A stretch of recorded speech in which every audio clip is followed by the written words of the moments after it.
मुझे वो ताकत दे कि मैं सदन तक पहुंचूं, तो आपके दिए गए एक एक वोट का मैं मान और सम्मान रख सकूं, बगैर किसी भेदभाव के, बगैर किसी कुएं के घमंड के मैं सभी को एक बराबर सम्मान दूं। क्योंकि कोई एक व्यक्ति कहीं पर किसी भी जात में खराब हो सकता है, लेकिन इसका मतलब यह नहीं होता कि वो पूरी जात खराब है। यह और बात है कि शिवहर में पिछड़ा की राजनीति करनी है, क्योंकि शिवहर बहुत पिछड़ा है, उसको अग्रणी श्रेणी में लाना है और विकास की श्रेणी में लाना है। विकास के मामले में शिवहर अभी बहुत पिछड़ा है, विकास के मामले में शिवहर को आगे लाने की आवश्यकता है। यहां आने से पूर्व ही आप लोगों ने जिस तरीके से मेरे लिए डिमांड किया था, शिवहर मांगे रितु जायसवाल, शिवहर मांगे रितु जायसवाल, आज रितु जायसवाल यहां पे खड़ी है तो आप लोगों के आशीर्वाद और आप लोगों की डिमांड की वजह से खड़ी है। आप लोगों को यह लगा कि अगर घर में, चूंकि टिकट जिनको मिला था, मुझे पता है आप सब दहशत में थे कि हे भगवान ये क्या हो गया, ये किसको टिकट मिल गया उधर से, एनडीए से, ये घर में मुसीबत आ गई, तो मुसीबत आई तो याद किसको करें। तो जब घर में रात में कोई इमरजेंसी होती है, डॉक्टर की जरूरत होती है, बीमारी होती है, तो किसको याद करते हैं? पड़ोसी को। पड़ोसियों को नहीं याद करते, बाहर वाले को थोड़ी याद करते, बाहर वाला तो आते आते आएगा, और हम तो आधे घर के हैं और आधे पड़ोसी हैं। तो आज हम यहाँ पे हैं, अगला तरह तरह से डरा आ रहा है, कोई मुद्दा तो है नहीं। दोस्ती निभाने के लिए नीतीश कुमार जी टिकट दे दिए, इसके पूर्व में भी 2 बार लवली आनंद जी चुनाव लड़ी लोकसभा का इसी शिवहर से, क्या परिणाम हुआ? दोनों बार जमानत जब्त। नीतीश कुमार जी को भी पता है कि इस बार भी जमानत जब्त होगी, लेकिन सिर्फ दोस्ती निभाने के लिए टिकटवा दे दिए। घमंड है उधर बाहुबली होने का, तो भैया अगर घमंड है बाहुबली होने का, तो वो तो होगा ही जिसकी वजह से बिहार में कानून बदल जाए, और कानून एक व्यक्ति की वजह से कानून बदल जाए। उस व्यक्ति को अगर बाहुबली का घमंड है तो क्यों नहीं होगा? वो व्यक्ति मुझे कहते हैं, आनंद मोहन जी, रितु जायसवाल में अनुभव का कमी है। ए भैया, ये जो अनुभव है ना, सजा काट के किसी डीएम की हत्या करके जो जेल से सजा काट के आए हो, वो अनुभव तुम अपने पास रखो, मुझे तुम्हारा ये अनुभव नहीं चाहिए।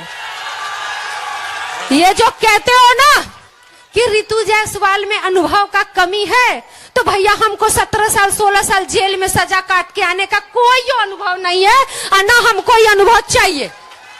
ये अनुभव ही तुम अपने पास रखो।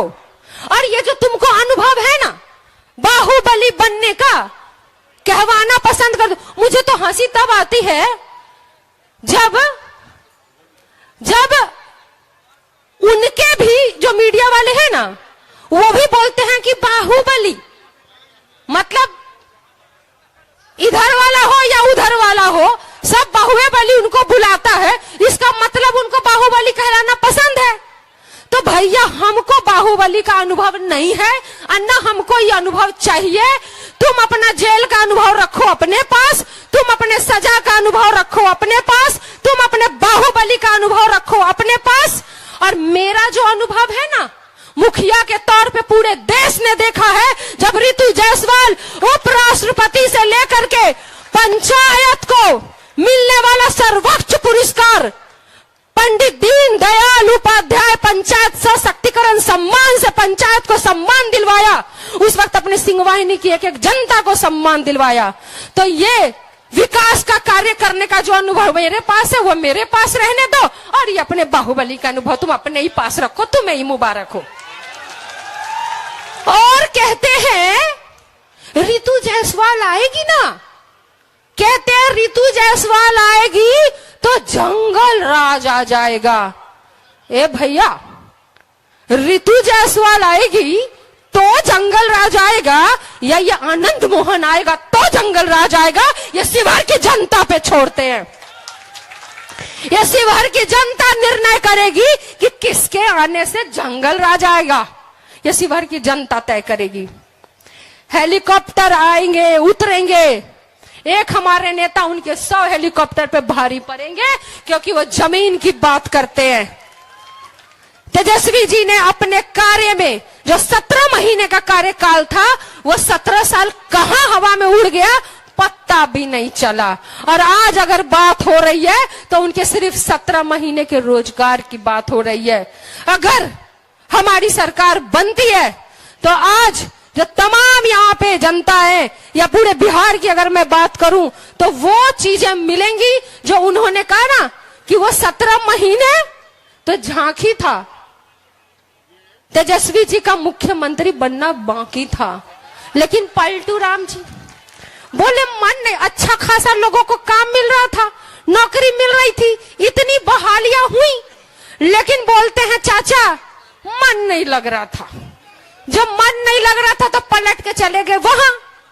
तो जैसा उनके नेता पलटू राम, वैसा उनके कैंडिडेट बड़का पलटू राम बात करेंगे बड़का बड़का, लेकिन उनका जो दुलरुआ है ना, वो दुलरुआ को एक रिजाइन भी नहीं दिया पार लगा कि कम से कम आरजेडी को गरिया रहे हैं तो कम से कम विधायकी पद तो छोड़ के गाली दे,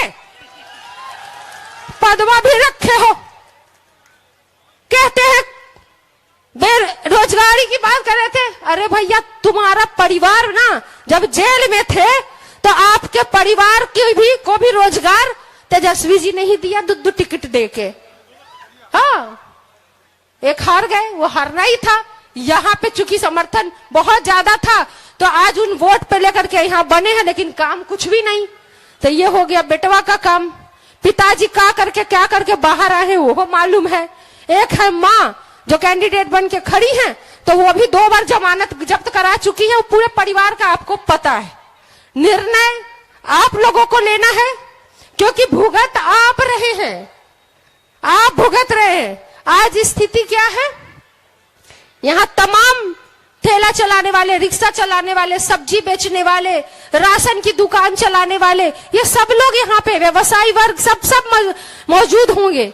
लेकिन स्थिति क्या बन गई, आज आपका ये वर्गेनिया बाजार है, रीगा है ना, रीगा बाजार है।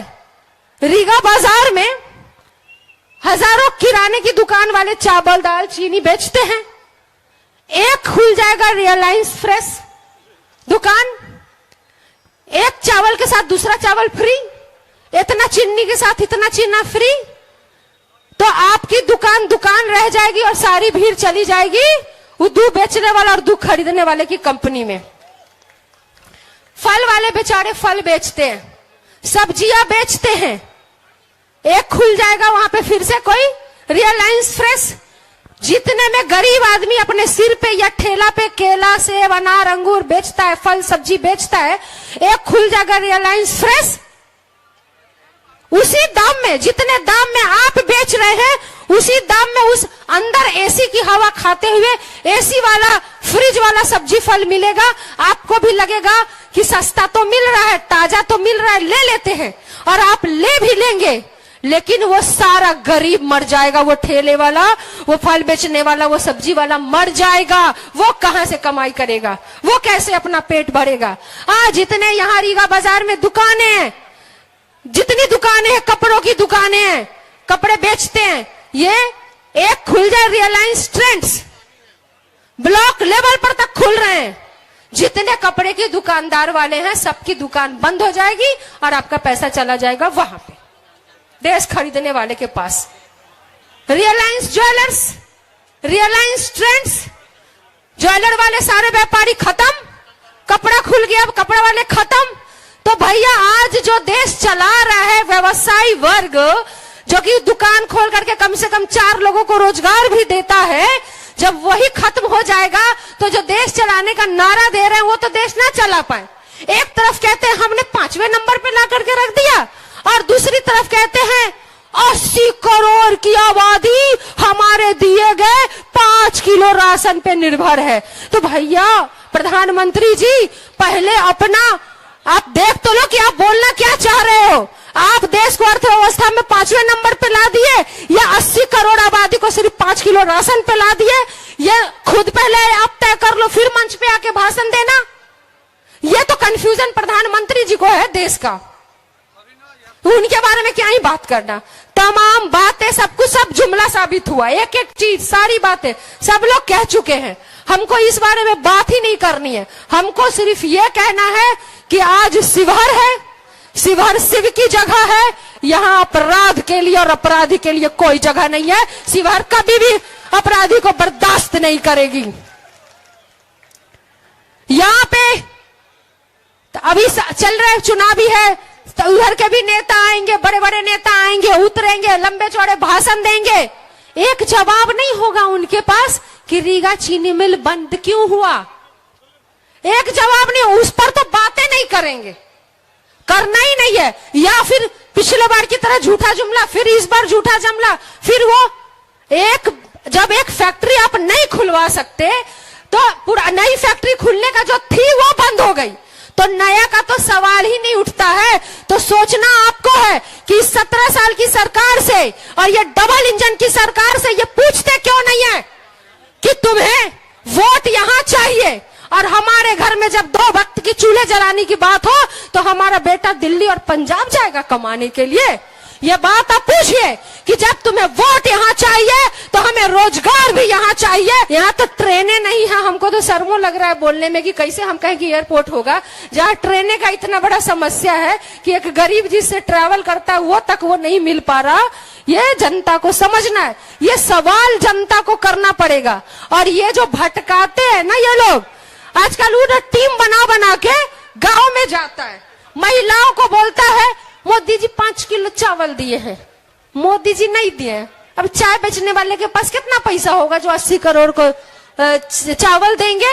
ये चावल सरकार देती है आपके पैसे से, और ये सरकार किसी की भी हो वो चावल आपको मिलेगा। चाहे पहले भी मिलता था, मोदी के पहले और मोदी के बाद भी मिलेगा। जिसकी सरकार रहेगी वो गरीबों का अधिकार छीन नहीं सकता। लेकिन उसके साथ जो उन्होंने दिया वो महंगाई दी है।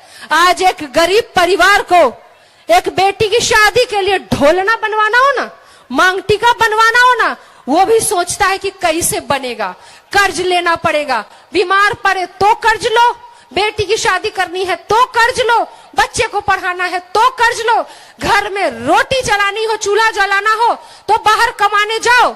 तो पूछिए ना वोट मांगने वालों से जो 17 साल से यहाँ पर बैठे हैं और डबल इंजन की सरकार बनके केंद्र में बैठे हैं कि तुम्हें जब वोट चाहिए तो यहाँ पर हमें रोजगार क्यों नहीं देते हो, काम क्यों नहीं देते हो, महंगाई इतनी क्यों है। ये सब आप लोगों को पूछना पड़ेगा।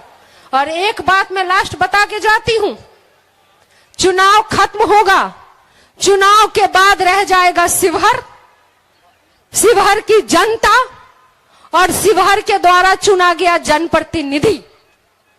ये तय आपको करना है कि जब आंख बंद करें आप तो किसका जनप्रतिनिधि के तौर पे किसको देखने से आपको सुकून मिलेगा, किसको जनप्रतिनिधि के तौर पे देखने से आपको लगेगा कि ये आएगी तो विकास करेगी, कौन विनाश की परिभाषा लेकर के आया है और कौन विकास की परिभाषा लेकर के आया है, यह आपको सोचना है, आपको तय करना है।